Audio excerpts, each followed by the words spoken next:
All Section 2024, Class C and Class D.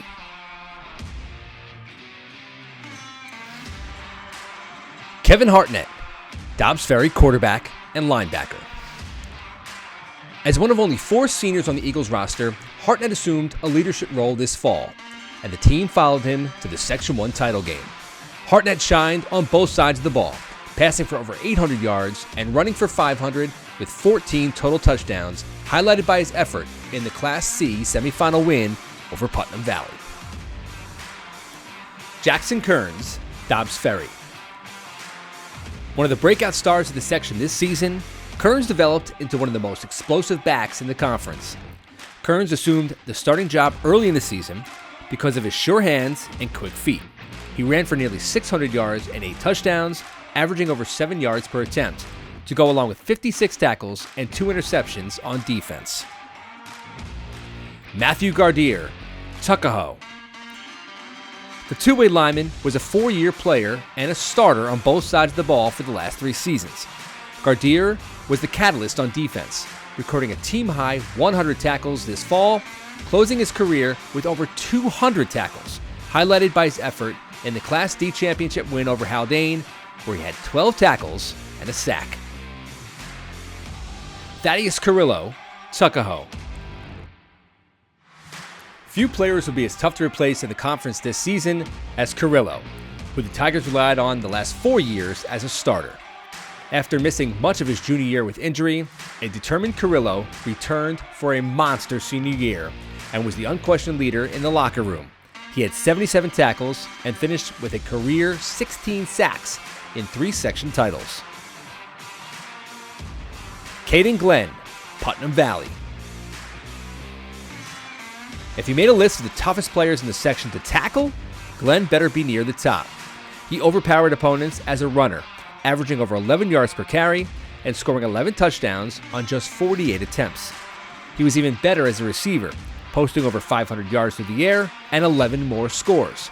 And that's on top of him being a game wrecker on defense, recording 76 tackles, 12 for loss, and 4 sacks. Jamison Stevens, Woodlands. An all-state basketball player for a Section 1 championship team, Stevens' future might actually be on the football field. The senior tight end was so gifted with his agility and quickness when you consider that he's 6'4", 275 pounds, and has the ability to line up and play so many different positions. Brian Millard, Valhalla.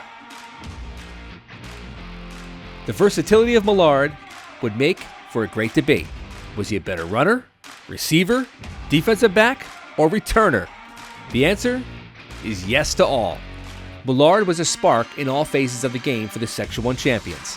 He ran for over 500 yards and 6 touchdowns, averaging over 12 yards per touch, while returning 2 kickoffs for touchdowns and 1 interception for a score. Luca Cavallo, Valhalla.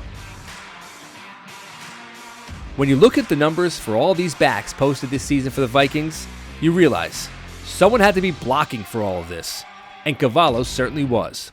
The anchor on both sides of the ball up front, Cavallo moved piles and was also in the middle of everything on the defensive side, posting the second most tackles on the team and a staggering 12 sacks. Tyler Ratty, Valhalla. The game breaker in the Vikings offense, Ratty would simply be gone in a flash. The senior running back did as much with a handful of carries as you could imagine, rushing for 863 yards and averaging 11 yards per carry, scoring 11 touchdowns.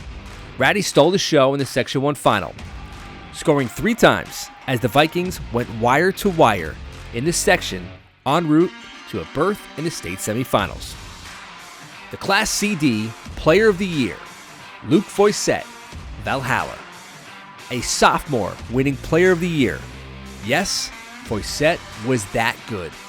The workhorse in a deep backfield, Foysette's speed with his 6', 210-pound frame was simply too much for defenses to contend with, and his ability to barrel through tackles was only outmatched by his ability to run away from them. Foysette powered Valhalla to a Class C championship, rushing for 1,229 yards and 17 touchdowns on only 138 carries. And he's got 2 years left.